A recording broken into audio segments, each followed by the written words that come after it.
โกนนะจับเพลองโกนเขาพี่น้องมาหัดล้างคือรู้เขาดีอยู่ล่ะดีฮักนาเพื่อนเราว่าดีฮักโผไปฮักเมียไปฮักลูกไปฮะเพราะฉะนั้นก็จับเพลก้นวันเขาว่านะจับเพลก้นวันเขาว่าดีสุกสักเขาหลูมีอย่างไรเมตตาเขาอยู่ในวันเขาหลูฮักวันเขาอยู่ในเมืองเขาหลูฮักเมืองจู้กันมีเมืองพอเขาฮักเมืองวันนี้เมืองเขาขึ้นใหญ่เอาไปเลยเขาเจ้าคือจะได้ปุ๊บปุ๊บขึ้นใหญ่จ้อมือนะขึ้นใหญ่จ้อมือกัดยีนึงสังเกตว่าเขาฮักคือวันที่กว่าไหนเนี่ยเขาเอาคือจะได้มาแจกกันในที่แห่งกันที่เดียวใจย่อยบอกย้อนอะไรจังวะเขาหลูฮักเมืองเผยอ่อนหัวเขาเห็นกันเมืองเผยอ่อนหัวปีเมืองเขาจอมมันเห็นเมจอมจอยเห็นเมจอมว่าไหนจึงเมืองเนี่ยขึ้นอย่างนี้มี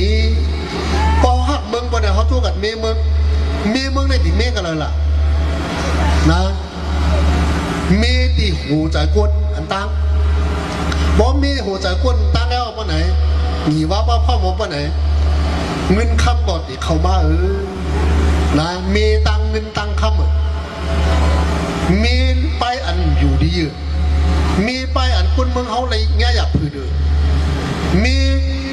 กูตักกูดีอันดีนั่นจู้กันมีเพราะเขามีอะไรเสื้อในเชียงยาววันไหนจึงห้องใครขึ้นอย่างก็ขึ้นอย่างไปมันนะห้องใครป้อมขึ้นอย่างมันนี่ขึ้นอย่างอีกความสังหารนะเจ้าว่าตัวเขาอย่างไม่ได้ขึ้นอย่างใจเพราะใจเขาแข็งแข็งเพราะเขามีปิ่งยาเพราะเขาพร้อมกันเพราะอะไรเนี่ยตื้นขึ้นอย่างยาวนะบอกว่าขึ้นอย่างยาวกาตั้งเลยก็มีอย่างสูกาตั้งเลยก็มีอย่างสูขึ้นอย่างยาวเวียงเขาก็ขึ้นอย่างวันเขาก็ขึ้นอย่างเมืองเขาก็ขึ้นอย่างคนเขาก็ขึ้นอย่างจอมนะมีหลุดมีกาปูบอกได้สอนตัวหรอกเมื่อเขาติดจ่ามาเมืองไหนรถกาก็มีกาพี่น้องวันหัดเขาไก่หันกับเมื่อต่างกุนต่อกี้ปกในมือกาหลงกาอ่อนนี้เมื่อเดี๋ยวนี้เลยว่าขึ้นใหญ่มากขึ้นใหญ่กอบสลับกอบเมืองขึ้นใหญ่เละก้นก็ขึ้นใหญ่มากกาเนี่ยก็10 ครั้งมันเป็นจังนั้นแล้วโปเมก้นเมืองเขาดูบอกจ้าเขาจะไหนดูหมอหักเมืองดูอ่อนกันเมเมืองดูพร้อมกันพร้อมกันเฮ็ดก็เร็วเฮ็ดลายว่าก็ในเฮ็ดเมียวหนึ่งก็สมัยเมียวหนึ่งก็หนึ่งสมัยเมียวจุ่มหนึ่งเฮ็ดเมียวหนึ่งก็หนึ่งจุ่มหนึ่งเฮ็ดเมียวหนึ่งมันไหนตื้นกองลังต่อกันตื้นตีสุกซักตื้นตีตกเตียมนะตกเตียมมันนั่นเอียงล่ะคนห้องจังกาบจังมาใครกินอะไรกินใครหนึ่งอะไรหนึ่งใครมีใครเฮ็ดอะไรนี่วัวตกเตียมตำกาอะไรเฮ็ดอะไรหวังอะไรก็อยากนะ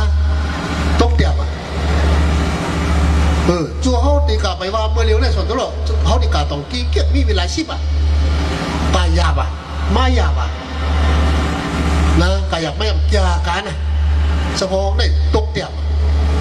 สังเสือเขาอะไรมีตีของตีคำพรูกับพรูมาวันไหนรู้จ่อเขาไว้นะน้ำมันเขาต่างเชียง5 เหงเขาเชียง3 เหงอำนั้นเชียง2 เหง